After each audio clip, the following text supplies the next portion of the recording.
Quand on pense à une ville comme Montréal, Toronto, New York, on s'imagine des grands buildings avec des immenses boulevards, des rues, des trottoirs.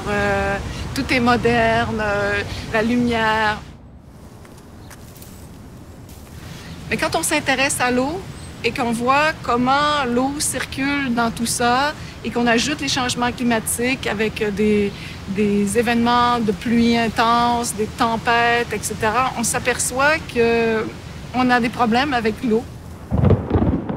Quand l'eau ruisselle très, très vite et qu'on a des grosses pluies comme on a eu dernièrement, on a un phénomène qu'on appelle les surverses, c'est-à-dire qu'il y a trop d'eau pour nos réseaux et ça fait déborder les eaux usées, finalement, les canalisations d'eau usée, ce qui fait que l'eau usée domestique, donc l'eau des toilettes et tout ça, va aller directement au fleuve sans être amenée à la station d'épuration.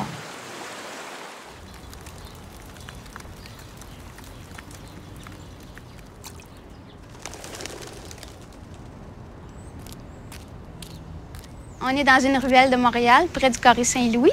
Au niveau des services publics, tout le monde utilisait, pour le charbon, toutes sortes de livraisons passaient par ici. Donc, il y avait beaucoup de véhicules qui passaient dans les ruelles. Maintenant, il reste peut-être quelques éléments, mais le passage véhicule, c'est plus pour les résidents. Donc, si on est capable de reverdir une partie, ça va améliorer les effets d'îlots de chaleur. Et en même temps, le gros problème, c'est le ruissellement excessif.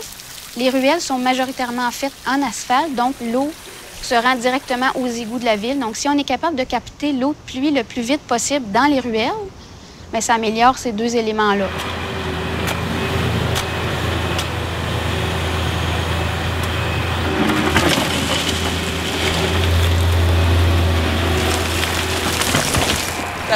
T'attrapes la maladie de Parkinson en quelques secondes.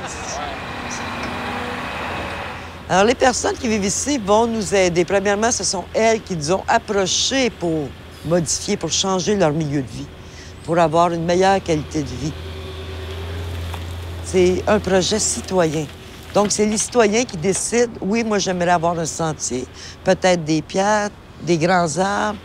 Donc, on a travaillé le plan d'aménagement ensemble. Mon but, ce serait d'aménager les 4300 ruelles qui sont disponibles actuellement. Il y en a seulement que 35 de réalisées. Il faut bien taper la terre. Ensuite, on finit d'atterrir comme ça.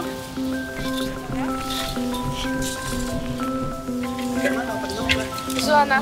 Joanna. C'est bon? Joanna.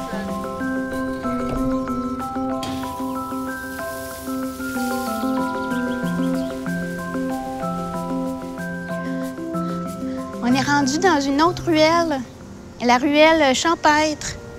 Donc, pour vous montrer, en fait, des alternatives qu'ils ont fait au niveau du sol, au niveau du remplacement de l'asphalte, pour améliorer la percolation de l'eau, puis en même temps, le verdissement pour essayer de créer un petit îlot de fraîcheur à travers la ville.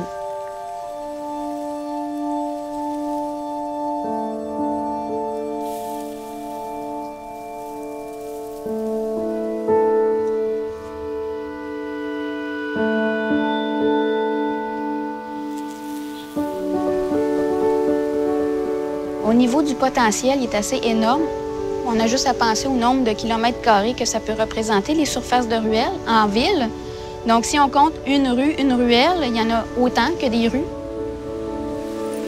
Donc, la ville, pour moi, la ville du futur, oui, c'est une ville où il y a beaucoup plus de verdure. Parfois, je l'imagine complètement verte, avec les murs végétaux, les murs avec les grimpants, les toits verts. On pourrait être presque en forêt, finalement. Un peu notre slogan, c'est « Ville verte au bleu ». Parce que plus la ville est verte, mieux l'eau sera filtrée, gérée et tout le monde va être content.